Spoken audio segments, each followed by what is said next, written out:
Hello అండి, అందరికీ నమస్తే. Good morning. నేను మీ శ్రీనివాస్ని. న్యూస్ అనాలిసిస్ వీడియోకి స్వాగతం. ప్రతి ఒక్కరు కూడా లైక్ చేయండి, కొత్త వాళ్ళ చేత సబ్స్క్రైబ్ చేయించండి. కంటెంట్ నచ్చితే మాత్రం అందరికీ షేర్ చేసి సబ్స్క్రైబ్ చేసుకోమని చెప్పండి. సో మనది ఒక సాధారణ యూట్యూబ్ ఛానల్ మాత్రమే కాదు, మనం మ్యాగజైన్ కూడా తీసుకొచ్చాం. ఇదిగోండి, ఈ నెల మ్యాగజైన్ రెడీ అయింది. ఒక్కొక్క 1 వీక్లో మార్కెట్లో అందుబాటులో ఉంటుంది. 20వ తేదీ నుంచి మార్కెట్లో అందుబాటులో ఉంటుంది. అండ్ బుక్ చేసుకున్న అందరికీ కూడా పంపిస్తాం.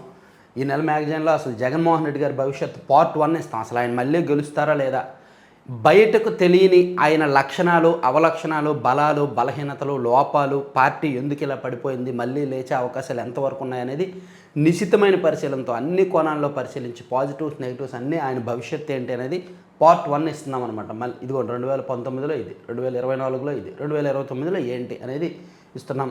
అలాగే ఒక ఎమ్మెల్యే, అత్యంత క్రూరమైన ఎమ్మెల్యే ఒక ఆయన టీడీపీలో ఉన్నారు. చాలా దారుణమైన పరిస్థితులు ఉన్నాయి ఆ నియోజకవర్గంలో. ఈవెన్ వైసీపీలో వైసీపీ హయాంలో మాచర్లలో ఎలా ఉందో అంతకన్నా దారుణమైన పరిస్థితులు ఉన్నాయి. ఆ ఎమ్మెల్యే గురించి, ఆ కాన్స్టిట్యున్సీ గురించి ఇస్తున్నాం. అలాగే ఒక పార్లమెంట్ గ్రౌండ్ రిపోర్టు. సో అదంతా కూడా మీకు మ్యాగజైన్ కావాలి అనుకుంటే మాత్రం 9391335993 ఆ నెంబర్కి వాట్సాప్లో మెసేజ్ చేయండి, లేదా 7207071231 ఈ నెంబర్కి వాట్సాప్లో మెసేజ్ చేయండి. కాస్ట్ కూడా తగ్గించాం. గత నెల 150 రూపాయలు తీసుకున్నాం, ఈ నెల నుంచి 100 రూపాయలే. ఆల్రెడీ 150 కోసం సంవత్సరం చందా చెల్లించిన వారికి అదనంగా 3 నెలలు ఇస్తామన్నమాట. సో 100 రూపాయలు మాత్రమే నెలకి, కానీ నెల ఛార్జ్ చెల్లించొద్దు. 6 నెలలు లేదా 1 ఇయర్ చందా కట్టండి. కడితే మాకేంటంటే సేవ్ అయ్యి ఉంటాయి, అడ్రస్లు ఈజీగా పంపించడానికి ఈజీ అవుతుందన్నమాట. సో ఈ నెల నుంచి మ్యాగజైన్ కంటెంట్ ఇంకా బాగుంటుంది. మనకి ఆర్ఎన్ఐ అనుమతులు, అన్ని రకాల అనుమతులు కూడా వచ్చేసాయి. సో కంటెంట్ చూసుకుంటే, పునరుద్ధరణ దశ దాటి ప్రగతి వైపు పరుగులు. నిన్న అసెంబ్లీ బడ్జెట్ సమావేశాలు మొదలయ్యాయి. బడ్జెట్ సమావేశాల్లో మొత్తం మీద గవర్నర్ గారి ప్రసంగం సాగింది. గవర్నర్ గారి ప్రసంగం మొదలైన 11 నిమిషాల పాటు వైసీపీ వాళ్ళు ఉన్నారు. ఉండి కాసేపు హడావిడి చేశారు, కాసేపు షో చేశారు, కాసేపు నినాదాలు చేశారు, నిరసన వ్యక్తం చేశారు, పోడియం చుట్టూ నిల్చున్నారు, కూర్చున్నారు. మొత్తానికి ఒక 11 నిమిషాల పాటు వాళ్ళ ఫ్యాన్సీ నెంబర్తో గడిపి వెళ్ళిపోయారనమాట సభ నుంచి. ఆ తర్వాత గవర్నర్ గారి ప్రసంగం కొనసాగింది. ఆయన ప్రసంగం అయితే పూర్తిగా కూటమి వైపు, కూటమి అద్భుతాలు చేస్తోంది. సంవత్సరానికి 33,000 కోట్ల నగదు బదిలీ పథకాలు అమలు చేస్తున్నాం.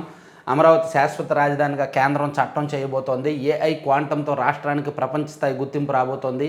విద్యుత్ ఛార్జీలు తగ్గించాము, విశ్వ విపణిలోకి మన ఎగుమతులు. గవర్నర్ అబ్దుల్ నజీర్ ఉద్ఘాటన. ఉభయ సభల సంయుక్త సమావేశంలో ప్రసంగం. ఎన్టీఆర్ భరోసా కింద 63.12 లక్షల మంది పింఛన్దారులు లబ్ధి పొందుతున్నారు. పేదరిక నిర్మూలనకు ఉద్దేశించిన P4 కింద 1,00,000 మందికి పైగా మార్గదర్శులు. 10.30 లక్షల బంగారు కుటుంబాలను దత్తత తీసుకున్నారు. స్వయం ఉపాధి చర్యల ద్వారా ఈ ఏడాది 1,00,000 మంది మహిళా వ్యాపారవేత్తలను ప్రోత్సహిస్తున్నాము. 1990లలో ఐటీ ద్వారా హైదరాబాద్ను గ్లోబల్ హబ్గా మార్చినట్టే ఇప్పుడు ఏఐ క్వాంటం సాంకేతికతతో అమరావతిని ఆ స్థాయికి తీసుకువెళ్తున్నాము అనే కీలకమైన అంశాలతో గవర్నర్ గారి ప్రసంగం కొనసాగిందన్నమాట. సో ఇవాళ నుంచి అసెంబ్లీ రెగ్యులర్ సమావేశాలు మొదలు కాబోతున్నాయి. దీనిలో చంద్రబాబు నాయుడు గారు అండ్ పవన్ కళ్యాణ్ గారు ఎమ్మెల్యేలకు కీలకమైన సూచనలు చేశారు. మీరు ఆల్రెడీ చంద్రబాబు గారు ఒక 40 మంది లిస్ట్ రెడీ చేసుకున్నారు. ఈ అసెంబ్లీ సమావేశాలు జరుగుతున్నంతసేపు ఆ 40 మంది ఎమ్మెల్యేలను తను 1-to-1 భేటీ అయ్యి వాళ్ళకి కౌన్సిలింగ్ ఇస్తాను, వాళ్ళ పనితీరు బాగోలేదు అని చెప్పి చంద్రబాబు గారు నిన్న చెప్పారు. అలాగే ఎమ్మెల్యేలు ఎవరెవరు ఏం మాట్లాడుతున్నారో నేను నోట్ చేసుకుంటాను, సూటిగా సుత్తి లేకుండా మాట్లాడండి, సబ్జెక్ట్ ప్రిపేర్ అయ్యండి, మళ్ళీ చెప్పించుకోవద్దు, మీ మీద మీరు మాట్లాడే ప్రతి పాయింట్ నేను అబ్జర్వ్ చేస్తాను అని చెప్పారు. అలాగే పవన్ కళ్యాణ్ గారు కూడా కూటమిలో చిచ్చుకు వైసీపీ వాళ్ళు ప్రయత్నిస్తున్నారు, కుల చిచ్చు పెడుతున్నారు, ప్రాంతాల మధ్య చిచ్చు పెడుతున్నారు, ఎమ్మెల్యేలు అప్రమత్తంగా ఉండండి, కూటమి ఎమ్మెల్యేలు బరి తెగించొద్దు, తప్పులు చేయొద్దు, మీరు చేస్తే మాత్రం మనం మళ్ళీ అధికారంలోకి రాలేము, మనం శాశ్వతంగా అధికారంలోకి ఉండాలి, కనీసం 15 ఏళ్ళు మనం ఈ రాష్ట్రాన్ని పరిపాలించాలి, దానికి తగ్గట్టు ఎమ్మెల్యేలు నడుచుకోండి అని పవన్ కళ్యాణ్ గారు కూడా ఎమ్మెల్యేలందరికీ చాలా కీలకమైన ఆదేశాలు ఇచ్చారనమాట. ఇదిగోండి 11 ఇదే వైకాపా లెక్క. సభలో ఉన్న కొద్ది నిమిషాలు రచ్చే. ఎమ్మెల్యేలు ఎమ్మెల్సీలను పోడియం వద్దకు పంపిన జగన్, బొత్స ప్లకార్డులు చింపి గవర్నర్ పైకి విసిరిన పెద్దిరెడ్డి, ఇతర సభ్యులు. సభ ప్రారంభమైన 11 నిమిషాలకే వెనక్కి పిలిపించి నిష్క్రమణ. గవర్నర్ ప్రసంగానికి ఆటంకం. తొలి రోజు వైకాపా తీరిది. సో వైసీపీ వాళ్ళు ఏం చేశారనేది ఇచ్చారు. ఈవెన్ కలిసికట్టుగా కూటమి అని దీనిలో హైలైట్ చేశారనమాట. కలిసికట్టుగా కూటమి. మరో 15 ఏళ్ళు ఇలాగే కొనసాగాలి. బాబు కూటమి బలం మరింత పెరిగింది, ఎక్కడా విభేదాలు ఏర్పడలేదు, ఈ ఐక్యత కింది వరకు కొనసాగాలి. గుజరాత్లో 5 దఫాలుగా ఒకే ప్రభుత్వం, అదే స్ఫూర్తితో ఇక్కడ గెలవాలి. సీఎం అర్థవంతంగా మాట్లాడాలని సూచన. మన మధ్య చిచ్చు పెట్టే ప్రయత్నాలు, అందరూ అప్రమత్తంగా ఉండాలని పవన్ కళ్యాణ్ గారు సూచించారు. ఇదిగోండి, 40 మంది ఎమ్మెల్యేల పనితీరు బాగోలేదు, చంద్రబాబు అసహనం, వారితో నేరుగా మాట్లాడతానని వెల్లడి. కూటమి ఎమ్మెల్యేలు తప్పు చేయొద్దు, 15 ఏళ్ళు కలిసి ప్రయాణించాల్సిందే పవన్ కళ్యాణ్. మార్చి 7వ తేదీ వరకు అసెంబ్లీ, 17 పని దినాలు సమావేశాల నిర్వహణ, 14న రాష్ట్ర బడ్జెట్, 17, 18 దానిపై చర్చ అనే అంశాన్ని కూడా ఇది హైలైట్ చేశారనమాట. అవును, గవర్నర్ గారి ప్రసంగం ఇక్కడ హైలైట్ చేశారు. ఏపీలో ఆర్ఆర్ఆర్ పునర్నిర్మాణం, పునరుద్ధరణ, అభ్యుదయంతో ముందుకు, క్వాంటమ్ కంప్యూటింగ్తో అమరావతిలో కొత్త అధ్యాయం అని గవర్నర్ గారి ప్రసంగం. అలాగే వైసీపీ వాళ్ళు వ్యవహరించిన తీరు, 11 నిమిషాల పాటే ఉన్నారు. 11వ తేదీ 11 మందితో 11 నిమిషాలని ఆ ఫ్యాన్సీ నెంబర్ వైసీపీకి సరిపోయేలాగా మొత్తానికి భలే చేశారు. 9 గంటల 59 నిమిషాలకు సభలోకి జగన్ అనుకో, 10 గంటల 10 నిమిషాలకే వాకౌట్, ప్రాంగణంలో ప్లకార్డులతో వైసీపీ సభ్యుల ర్యాలీ, గవర్నర్ ప్రసంగ సమయంలో నినాదాలు, పట్టించుకోకుండా కొనసాగించిన నజీర్, 11 నిమిషాలకే సభ నుంచి నిష్క్రమించిన జగన్ అండ్ వైసీపీ సభ్యులు. ఆ 11 అనే అంకె వాళ్ళకి వదలట్లేదన్నమాట. సో ఇది అసెంబ్లీకి సంబంధించిన అంశాలన్నీ కూడా మనం సింపుల్గా చెప్పుకున్నాం. ఇక పార్లమెంటు ఉభయ సభల సమావేశాలు కూడా జరుగుతున్నాయి. దీనిలో నిన్న లోక్సభలో రాహుల్ గాంధీ గారి స్పీచ్ హైలైట్ అయిందనమాట. నరేంద్ర మోదీ గారిని ఉద్దేశించి అండ్ దేశ వాణిజ్య ఒప్పందాలను ఉద్దేశించి, అమెరికాతో జరుగుతున్న వాణిజ్య ఒప్పందాల్లో భారతదేశం పూర్తిగా లొంగిపోయింది, వాళ్ళ మీద పూర్తిగా దిగుమతి సుంకం తగ్గించడం అనేది రైతుల ప్రయోజనాలను తాకట్టు పెట్టడమే, రైతుల ప్రయోజనాల పరిరక్షణలో రాజీ పడ్డారు, అమెరికాకు పూర్తిగా లొంగిపోయారు అని రాహుల్ గాంధీ గారు విమర్శించారు. వాణిజ్య ఒప్పందంపై రాహుల్ నిప్పులు, దేశాన్ని అమ్మింది కాంగ్రెస్ అని నిర్మలా సీతారామన్ గారు రివర్స్ కౌంటర్ వేశారు. అది కూడా చూడొచ్చు. మధ్యంతర వాణిజ్య ఒప్పందం ద్వారా కేంద్ర సర్కారు అమెరికాకు పూర్తిగా లొంగిపోయిందని లోక్సభలో విపక్ష నేత రాహుల్ గాంధీ ఆరోపించారు. భారత ఇంధన భద్రతను టోకుగా అప్పగించేశారని, రైతు ప్రయోజనాల పరిరక్షణలో రాజీ పడ్డారని ధ్వజమెత్తారు. అమెరికా మన పీక పట్టుకుని ఉండకపోతే తప్ప నరేంద్ర మోదీ సహా భారత ప్రధానమంత్రుల్లో ఎవరైనా ఇలాంటి దానికి ఒప్పుకోరని చెప్పారు. మోదీ పీకను వారు పట్టుకోవడం వల్లనే ఆయన ఈ వాణిజ్య ఒప్పందంలో భారత ప్రయోజనాలను పణంగా పెట్టి లొంగిపోయారని విమర్శించారు. సో ఈయన మాటలకు నిర్మలా సీతారామన్ గారు కౌంటర్ ఇచ్చారు. కాంగ్రెస్ పార్టీ కొన్ని దశాబ్దాల పాటు దేశాన్ని పరిపాలించింది, వాళ్ళు ఇతర దేశాలకు ఏ విధంగా లొంగిపోయారు అనేది దేశ ప్రజలు మొత్తం తెలుసు అని చెప్పి కొన్ని ఉదాహరణలు చెప్తూ ఆమె కౌంటర్ ఇచ్చారనమాట.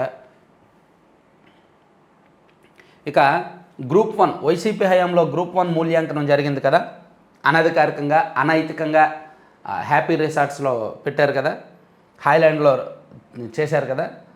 సో ఈ కేసులో ఆల్రెడీ ఐపీఎస్ సీతారామాంజనేయులు అరెస్ట్ అయ్యారు కదా. సో ఆ కేసు అక్రమాల మీద సిట్ విచారణ జరగబోతోందంట. రాష్ట్రానికి వెలుపల ఉన్న ఫారెన్సిక్ ల్యాబ్ నిపుణుల సహకారం తీసుకోండి, జవాబు పత్రాలు తారుమారు చేశారో లేదో తేల్చండి, మార్చి 16 లోపు నివేదిక ఇవ్వాలని సిట్కు హైకోర్టు స్పష్టీకరణ. వైకాపా హయాంలో ఏపీపీఎస్సీ నిర్వహించిన గ్రూప్ 1 ప్రధాన పరీక్ష మూల్యాంకనంలో అవకతవకలు అక్రమాలు నిగ్గు తేల్చేలా హైకోర్టు కీలక ఉత్తర్వులు జారీ చేసింది. వాస్తవాలను తేల్చేందుకు ప్రత్యేక దర్యాప్తు బృందాన్ని ఏర్పాటు చేయాలని రాష్ట్ర ప్రభుత్వాన్ని ఆదేశించింది, లేదా ఇప్పటికే ఉన్న సిట్ను పునర్నిర్మించాలని స్పష్టం చేసింది. అదనపు డైరెక్టర్ జనరల్ హోదా తగ్గని అధికారి సిట్కు నేతృత్వం వహించాలని తేల్చి చెప్పింది. సిట్ సభ్యుల వివరాలను 3 రోజుల్లో రిజిస్ట్రార్ జ్యుడిషియల్కు అందజేయాలని ఏజీకి తెలిపింది. అలాగే సిట్ను ప్రతివాదిగా చేర్చాలని 1 నెల రోజుల పాటు మార్చి 16వ తేదీ వరకు వాళ్ళ విచారణ కొనసాగించి మార్చి 16వ తేదీన తుది నివేదిక ఇవ్వాలని హైకోర్టు ఆదేశించిందన్నమాట. సో వైసీపీ హయాంలో ఈ గ్రూప్ 1 మూల్యాంకనంలో జరిగిన అవకతవకల మీద హైకోర్టు కూడా చాలా సీరియస్గా ఉందనేది స్పష్టం. ఇక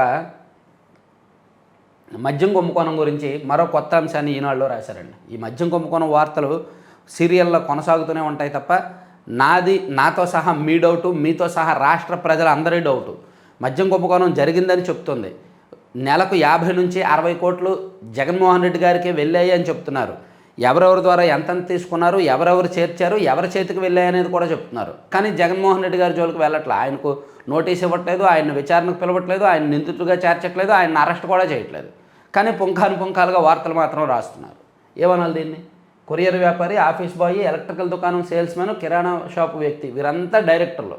పదుల కొద్దీ డొల్ల కంపెనీలు, వాటిలోకి మద్యం ముడుపుల సొమ్ము మళ్లింపు, 77.55 కోట్లు జమ చేసిన అదాన్ లేదా ఎస్పీవై డిస్టిలరీలు, బహుళాంచెల్లో అందజేత అనుబంధ అభియోగ పత్రంలో వెల్లడించిన సిట్. సరే, డొల్ల కంపెనీలు సృష్టించారు, డొల్ల కంపెనీల్లో ముడుపుల సొమ్ము వేశారు, ఆ కంపెనీల నుంచి మరో కంపెనీలకు మళ్లించారు, మరో కంపెనీల నుంచి అలా మళ్లించి హవాలా రూపంలో నగదు తీసుకున్నారు. హవాలా రూపంలో తీసుకున్న నగదును నెలకు 50 నుంచి 60 కోట్లు జగన్మోహన్ రెడ్డి గారి చేతికి అందించారు మిథున్ రెడ్డి గారు, విజయసాయి రెడ్డి గారు అని సిట్ చెప్పింది. ఎప్పుడు ఫస్ట్ ఛార్జ్ షీట్లో 131 పేజీలో చెప్పింది. మరి అంతిమంగా లబ్ధి పొందింది జగన్మోహన్ రెడ్డి గారు అన్నప్పుడు ఆయన ఎందుకు అరెస్ట్ చేయట్లా? ఆయనకు ఎందుకు నోటీసులు ఇవ్వట్లా? ఆయన ఎందుకు నిందితుడిగా చేర్చట్లా? ఆయన ఎందుకు విచారణకు పిలవట్లా? ఏ శక్తి అడ్డుతుంది? సో ఇంకా మద్యం కుంభకోణం విషయంలో ఎన్ని వార్తలు రాసినా ఇప్పటికే 1.5 సంవత్సరం అయింది. పుంకాలుగా సీరియల్ కొద్దీ రాస్తూనే ఉన్నారు, టన్నుల కొద్దీ రాస్తూనే ఉన్నారు. ఆల్రెడీ కొన్ని పెద్ద తలకాయలు అరెస్ట్ అయ్యారు, బెయిల్ మీద బయటకు వచ్చేశారు. ఒక్క రాజ్ కిషరెడ్డి గారు మాత్రమే జైల్లో ఉన్నారు, మిగిలిన వాళ్ళందరికీ బెయిల్ కూడా వచ్చేసాయి. ఇంకో 2-3 నెలలు అయితే జనం ఈ కేసును మర్చిపోతారు. ఈలోగా విచారణ బృందం కూడా నీరు గార్చేస్తుంది. కానీ అంతిమ లబ్ధిదారు జోలికి మాత్రం ఎవరూ వెళ్ళట్లా. అదే ఇక్కడ ఎవరికి అర్థం కాని ప్రశ్న. ఇది సంగతి. కార్టూన్ చూడండి. అవినీతిలో భారత్ స్థానం మెరుగైందంట. 96వ స్థానం నుంచి 91వ స్థానానికి పడిందంట. సరే, అయితే గతంలో కంటే కాస్త తగ్గించేవు. అంటే గతంలో ₹1,00,000 లంచం తీసుకుంటే ఇప్పుడు 90,000 లంచం తీసుకుంటాడేమో. అంటే లంచాలు మాత్రం తగ్గలేదు, కొంచెం తగ్గింది అంతే. అమౌంట్ తగ్గిందని రాశారు ఆ నివేదిక బేస్ చేసుకొని. అవినీతి తగ్గలేదు, ఏం లేదు. ఇక మార్చి 7 వరకు అసెంబ్లీ సమావేశాలు, మొత్తం 17 దినాలు, 6 ఆర్డినెన్సుల స్థానంలో బిల్లులు, 24, 25, 26 తేదీల్లో ఎమ్మెల్యేలు, ఎమ్మెల్సీలు క్రీడా పోటీలు. ఈ సంవత్సరం కూడా క్రీడా పోటీలు ఉన్నాయా? శాసనసభ వ్యవహారాల సలహా మండలి సమావేశంలో నిర్ణయం. ఆంధ్రప్రదేశ్ ఇప్పుడు రైట్ ట్రాక్లో ఉంది. గత ప్రభుత్వం కారణంగా విశాఖలో నేషనల్ ఓషన్ ఇన్స్టిట్యూట్ బ్లాక్ నిర్మాణం ఆగిపోయింది. డబుల్ ఇంజిన్ సర్కారు వచ్చిన 6 నెలల్లో పూర్తయింది. కేంద్ర శాస్త్ర సాంకేతిక శాఖ మంత్రి జితేంద్ర సింగ్ అన్నారు ఆ మాట.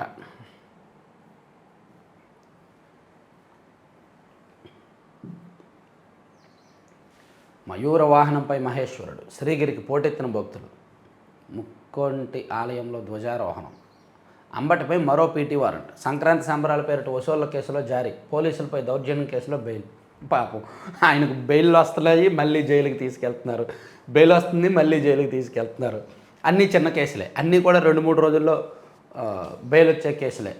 వైకాపా నేత అంబటి రాంబాబు మేడకు మరో కేసు చుట్టుకుంది. వైకాపా హయాంలో మంత్రి హోదాలో సత్తెనపల్లి నియోజకవర్గంలో సంక్రాంతి సంబరాల పేరిట సాగించిన అక్రమ వసూళ్లు. అంటే అప్పట్లో లాటరీ వసూలు చేశారు.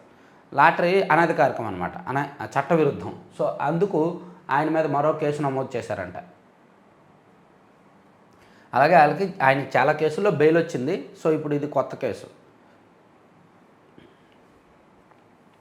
రాజమహేంద్రవరం కేంద్ర కారాగారానికి వెళ్ళారు. ఈలోగా సంక్రాంతి సంబరాల వసూళ్ల కేసులో కోర్టు ఇచ్చిన పీటీ వారెంట్తో పోలీసులు అక్కడికి చేరుకున్నారు. దీంతో రాంబాబును విడుదల చేయలేదు. సో నిన్న కోర్టు పీటీ వారెంట్ ఇవ్వడం, ఇమీడియట్గా పీటీ వారెంట్ పట్టుకొని పోలీసులు అక్కడికి వెళ్ళడం, దాంతో జైలు అధికారులు విడుదల చేయాల. 2023 జనవరిలో అంబటి రాంబాబు మంత్రి హోదాలో సత్తెనపల్లిలో సంక్రాంతి సంబరాలు నిర్వహించారు. ఇందుకోసం అక్కడ వాలంటీర్ల ద్వారా పింఛన్దారులకు నెలవారీ ఇచ్చే పింఛన్ సొమ్ము నుంచి 200 చొప్పున మినహాయించుకొని 2 లాటరీ టికెట్లు ఇచ్చారు. సంక్రాంతి రోజు లాటరీ తీసి బహుమతులు పంచారు. ఇది చట్టవిరుద్ధమని గుంటూరు జిల్లా జనసేన అధ్యక్షుడు గాది వెంకటేశ్వరరావు గుంటూరు ప్రధాన సీనియర్ సివిల్ కోర్టులో ఫిర్యాదు చేశారు. ఆయన ఫిర్యాదు మేరకు అప్పట్లో సత్తెనపల్లి పట్టణ పోలీసులు రాంబాబుతో పాటు మరికొందరిపై కేసు కూడా నమోదు చేశారు. ఆ కేసులో రాంబాబు గారు ఇప్పుడు అరెస్ట్ అయ్యారు. పేదల గూడుకు ప్రభుత్వం అండ. గ్రామాల్లో ఇంటి నిర్మాణానికి 2.39 లక్షలు అందించేందుకు నిర్ణయం. డ్వాక్రా మహిళలకు బ్యాంకు రుణం, దానిపై వడ్డీని రాయితీగా చెల్లించనున్న ప్రభుత్వం. ఉపాధ్యాయులకు ఉచితంగా ఏఐ టీచింగ్ కిట్స్ అందించేందుకు ఏఐ లివింగ్ ల్యాబ్స్. కృష్ణా తీరంలో అమరావతి మెరీనా పేరిట ప్రత్యేక ప్రాజెక్టు. మంత్రివర్గ సమావేశంలో కీలక ప్రతిపాదనలకు ఆమోదం. సో నిన్న ఒకవైపు అసెంబ్లీ జరిగింది, ఆ తర్వాత మంత్రివర్గ సమావేశం జరిగింది. మంత్రివర్గ సమావేశంలో కొన్ని కీలకమైన ప్రాజెక్టులు అంటే కృష్ణా తీరంలో అమరావతి మెరీనా పేరిట ఒక ప్రాజెక్ట్ కట్టబోతున్నారంట. కరకట్ట దగ్గర కడతారేమో. ఇక మంత్రులు సాయంత్రం వరకు అందుబాటులో ఉండాలి. అమరావతిలో health city, education city. Jal Jeevan మిషన్కు 12,000 కోట్లు. మంత్రివర్గ సమావేశంలో సీఎం వెల్లడి. సో అసెంబ్లీ జరుగుతుంది కాబట్టి మంత్రులు సాయంత్రం వరకు అందుబాటులో ఉండాలని చెప్పారంట.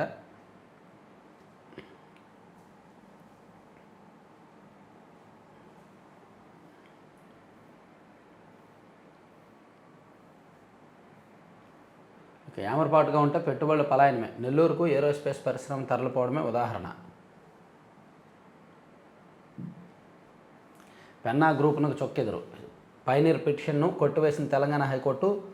రాకియా పిటిషన్పై కింద కోర్టు విచారణ సబబే. వాటాల బదలాయింపునకు సంబంధించిన రస్ ఆల్ ఖైమా ఇన్వెస్ట్మెంట్స్ అథారిటీతో వివాదంపై పెన్నా గ్రూపునకు బుధవారం తెలంగాణ హైకోర్టులో చొక్కెదురైందంట. ఇక అమరావతిలో అరణ్యరామం అటవీ సంబంధిత సంస్థలన్నీ అక్కడే. తాడేపల్లి రక్షిత అటవీ ప్రాంతంలో ఏర్పాటు. రాష్ట్ర ప్రభుత్వం రాజధాని అమరావతిలో అరణ్యరామం పేరిట ఓ అటవీ వన్యప్రాణుల సంరక్షణ నిర్వహణకు సంబంధించి రాష్ట్ర స్థాయిలో ప్రతిష్టాత్మక కేంద్రాన్ని ఏర్పాటు చేయబోతున్నారంటండి.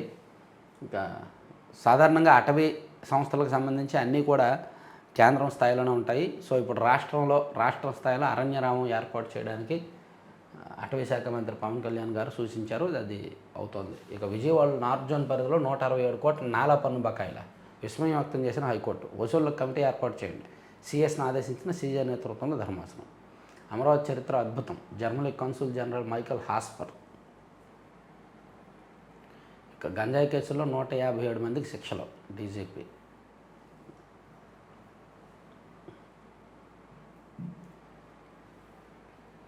ఇరవై నెలల్లో 60 విజయాలు. ప్రగతి రంగంలోనూ వృద్ధి సాధించాం.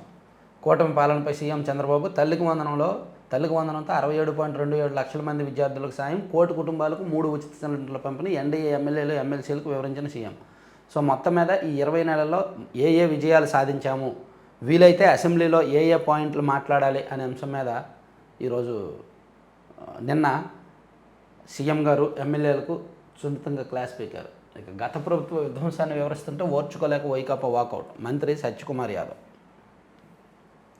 సూటిగా సుత్తి లేకుండా 3 నుంచి 7 నిమిషాల్లోనే ప్రసంగం ముగించాలి. ఎన్డీఏ శాసనసభ పక్ష భేటీలో సీఎం చంద్రబాబు. ఇలా వచ్చి అలా వెళ్ళారు. ప్రతిపక్ష హోదా నినాదాలతోనే వైకాపా సభ్యులు రాక.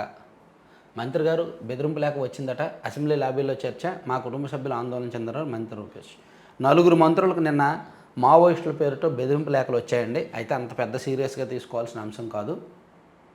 11 ఇదే వైకాపా లెక్క. సభలో ఉన్న 1 నిమిషాలు రచ్చే. తొలి రోజు సమావేశాలు వైకాపా తీరు. ఒక్కరోజు ముచ్చటికైనా ప్రజలు మిమ్మల్ని గెలిపించింది. జగన్పై షర్మిల మండిపాటు. పాపం షర్మిల ఎవరు వదిలినా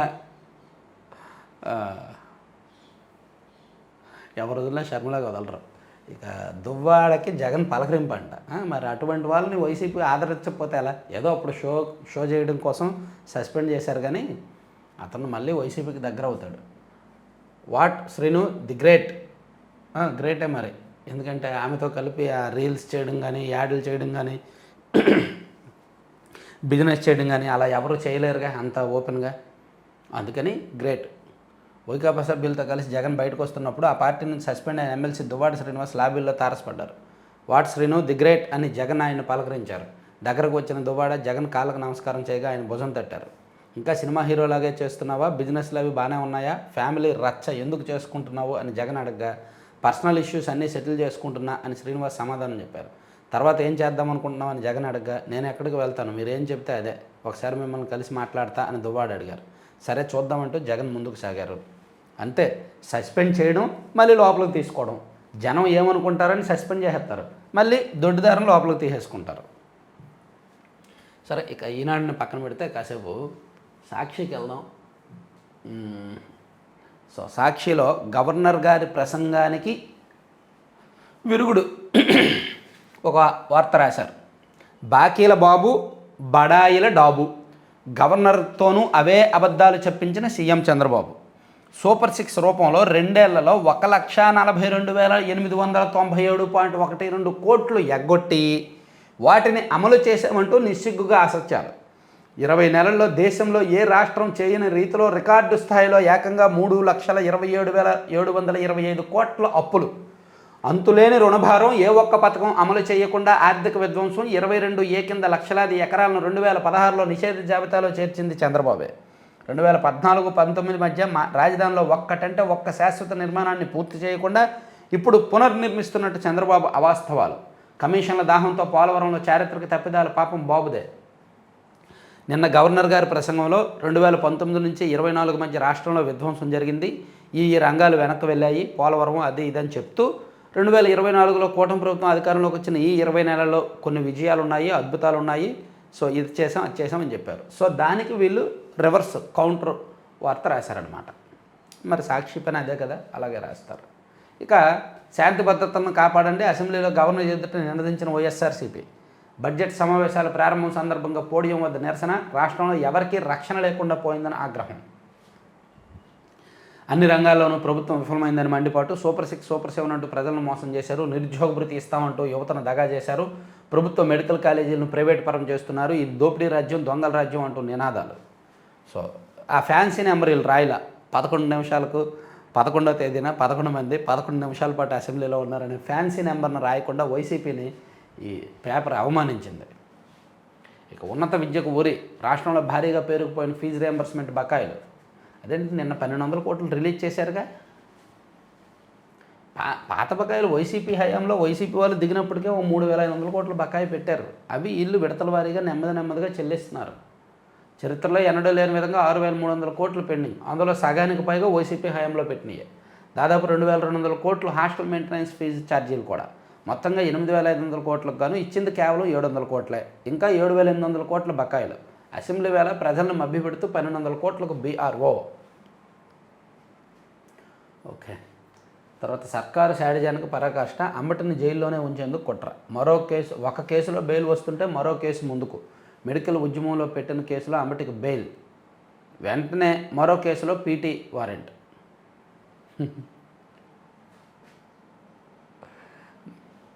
ఏం చెప్తాం దాని గురించిలో కానీ.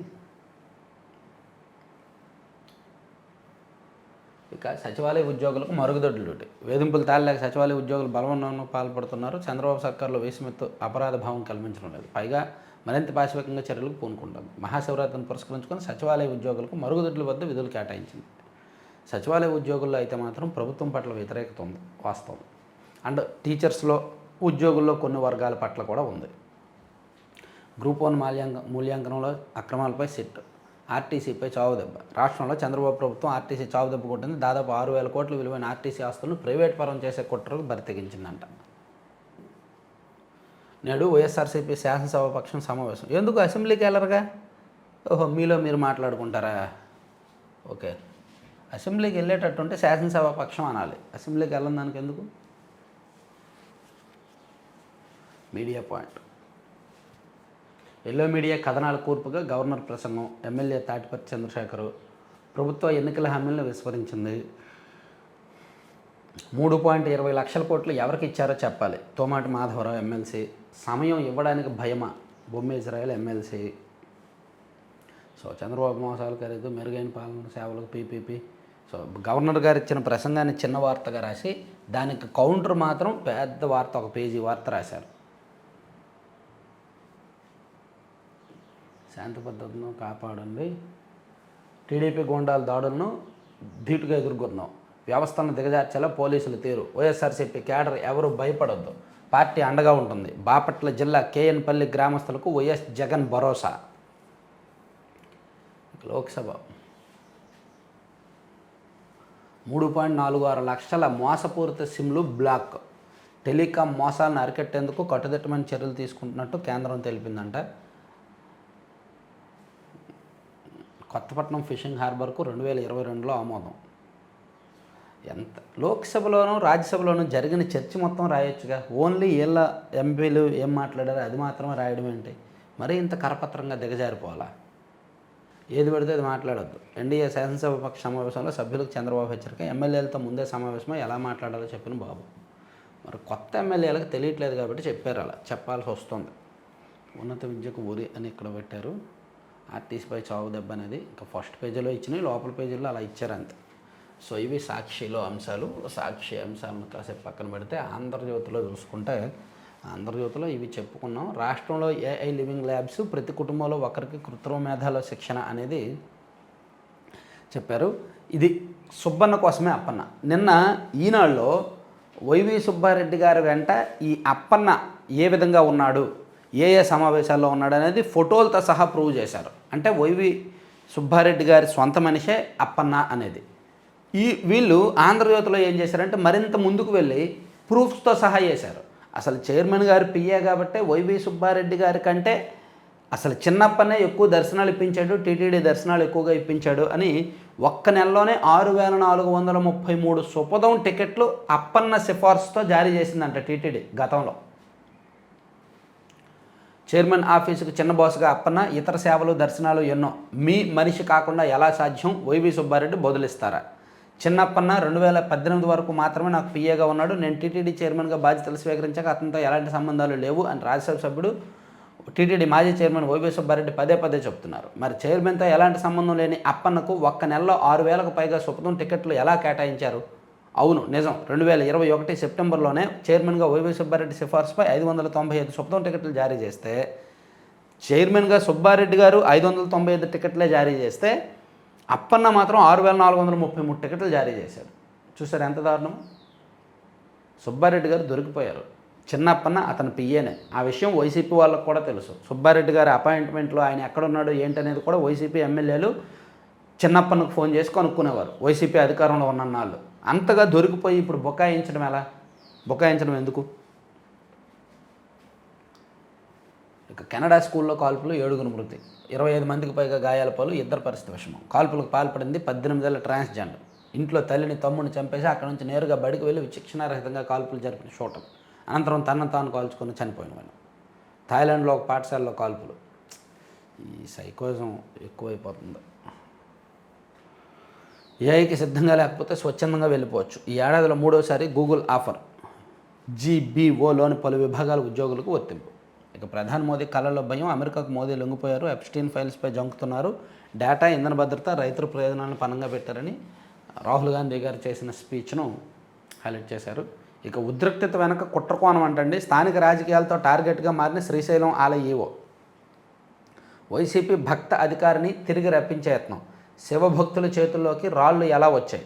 తాళం తీసి రద్దీని మరింత పెంచింది ఎవరు? పోలీసులు నిలువరించుకుంటే పెను విషాదమే. సో శ్రీశైలంలో ఉద్రిక్తత జరిగింది కదా, దీని వెనక రాజకీయ కుట్ర దాగి ఉంది. ఒకే పార్టీలో ఉన్న కొంతమంది ప్రజాప్రతినిధుల కారణంగా, స్థానికంగా ఉన్న రాజకీయ విభేదాల కారణంగానే కావాలని చేశారు అనేది ఆంధ్రజ్యోతిలో హైలైట్ చేస్తున్నారు. వైసీపీ భక్త అధికారిని తిరిగి రప్పించేందుకు ఇప్పుడున్న ఈవోను బయటకు పంపించేయడానికి ఈ కుట్ర జరిగింది అనేటట్టు హైలైట్ చేశారనమాట. నిజమే, అక్కడ రాజకీయంగా విభేదాలు ఉన్నాయి.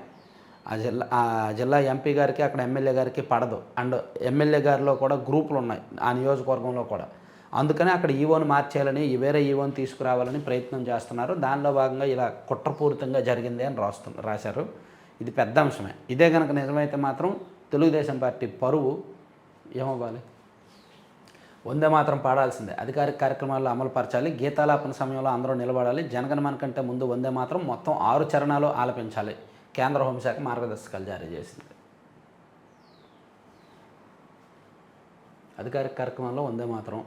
రాహుల్పై సభాహక్కుల తీర్మానం ప్రవేశపెడతాం. రిజ్జు ఎలాంటి నోటీసు ఇవ్వకుండా రాహుల్ తీవ్రమైన ఆరోపణలు చేశారని, ఆయనపై సభాహక్కుల తీర్మానం ప్రవేశపెడతామని పార్లమెంటరీ వ్యవహారాల మంత్రి కిరణ్ రిజ్జు పేర్కొన్నారంట.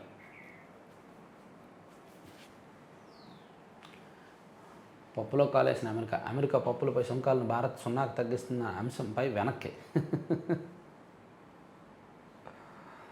25 మంది ఎంపీలు స్పీకర్ను తిట్టిపోశారు. ఛాంబర్లో ప్రియాంక వేణుగోపాల్ కూడా ఉన్నారు. వారిని మరింత రెచ్చగొట్టారు. నేనే సాక్షిని కేంద్ర మంత్రి కిరణ్ రిజ్జు. 25 మంది ఎంపీలు, కాంగ్రెస్ ఎంపీలు లోక్సభ స్పీకర్ ఛాంబర్లోకి తీసుకెళ్లి ఆయన అనుచితంగా దుర్భాషలాడారని పార్లమెంటరీ వ్యవహారాల మంత్రి కిరణ్ రిజ్జు ఆరోపించారంట. ఏఐకి సిద్ధంగా లేకపోతే స్వచ్ఛంగా వెళ్ళిపోవచ్చు. 44 ఏళ్ల ముంబై పీఠంపై బీజేపీ. 44 సంవత్సరాల తర్వాత ముంబై మేయర్ పీఠం బీజేపీకి చిక్కిందండి. 4,000 కోట్ల స్పామ్ కాల్స్, 13,000 కోట్ల స్పామ్ మెసేజ్లు, ఏఐ వాయిస్ అనుకరణతో సైబర్ నేరగాళ్ల మోసాలు.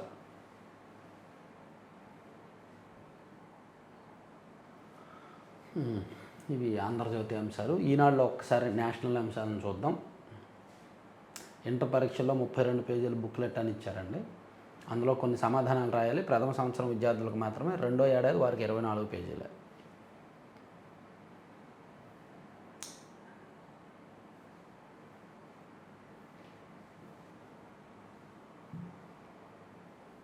ఛత్తీస్గఢ్లో ఒకే రోజు 6,414 జంటలకు పెళ్లిళ్ళు అంటండి. ఛత్తీస్గఢ్లో ముఖ్యమంత్రి విష్ణుదేవ్ సాయి సమక్షంలో కన్యా వివాహ్ యోజన కింద ఒకే రోజు అన్ని మతాలకు చెందిన 6,414 జంటలకు పెళ్లిళ్ళు జరిగాయి.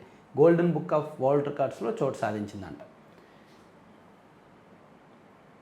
వాహనం రోడ్డు ఎక్కితే జైహో. భారత్లో తొలి మ్యూజికల్ రోడ్డును ప్రారంభించింది ముంబై తీర ప్రాంత రహదారిలో అధికార రికార్డు సృష్టించారు. హంగేరియన్ టెక్నాలజీ సాయంతో నారిమన్ ప్రాంతం నుంచి వర్లీ వైపు వెళ్లే రహదారిపై పలు సంగీత స్ట్రిప్లను ఏర్పాటు చేశారు. దీంతో ఈ రోడ్డుపై దాదాపు 500 మీటర్ల మేర వాహనదారులకు స్లమ్ డాగ్ మిలీనియర్ పాటలోని జయ హో పాట వినిపించనుంది. రోడ్డు మీద మ్యూజికల్ రోడ్డు అనమాట. ఆ రోడ్డు మీద ప్రయాణించినప్పుడు మ్యూజిక్ వస్తుందంట. దోషాలున్న నోటీసును తిరస్కరించొద్దన్న స్పీకరు సరిచేయించి పరిశీలించాలని సిబ్బందికి ఆదేశం. సాధ్యమైనంత త్వరగా సభ ముందుంచాలని ఓం బిర్లా. కెనడా స్కూల్లో కాల్పులు, కమిషన్ల ఎరచూపి అద్దె ఖాతాలు, విజయవాడలో వెలుగు చూసిన మరో మూల్ అకౌంట్స్ వ్యవహారం. నేడు బంగ్లాదేశ్ ఎన్నికలు. బీఎన్పీ జమాతే పార్టీల మధ్య ప్రధాన పోరు. ఏడాదిన్నర క్రితం షేక్ హసీనా ప్రభుత్వం కుప్పకూలినప్పటి నుంచి తీవ్ర అస్థిరతను ఎదుర్కొంటున్న బంగ్లాదేశ్లో గురువారం సార్వత్రిక ఎన్నికలు జరగబోతున్నాయి. ప్రజలు కొత్త ప్రభుత్వాన్ని ఎన్నుకోనున్నారు.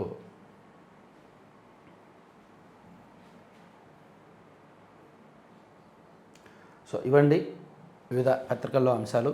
సో చివరి వరకు చూసిన అందరికీ ధన్యవాదాలు. దయచేసి లైక్ చేయండి అండ్ షేర్ చేయండి. మీ మిత్రులందరికీ కూడా వీడియో లింక్ షేర్ చేసి సబ్స్క్రైబ్ చేసుకోమని చెప్పండి. మ్యాగజైన్ కావాలి అనుకున్న వాళ్ళు మాత్రం ఇందాక చెప్పాను కదా నెంబర్లు 9391335993 నెంబర్కి వాట్సాప్లో మెసేజ్ చేయండి, లేదా 7207071231 నెంబర్కైనా మెసేజ్ చేయండి. 1 ఇయర్ సబ్స్క్రిప్షన్ తీసుకున్న వాళ్ళు ఓకే, వాళ్ళకి 20వ తేదీ తర్వాత పంపిస్తాం. ఈ నెల నుంచి తీసుకోవాల్సిన వాళ్ళు ఆ నెంబర్లకు మెసేజ్ చేయండి. Thank you very much.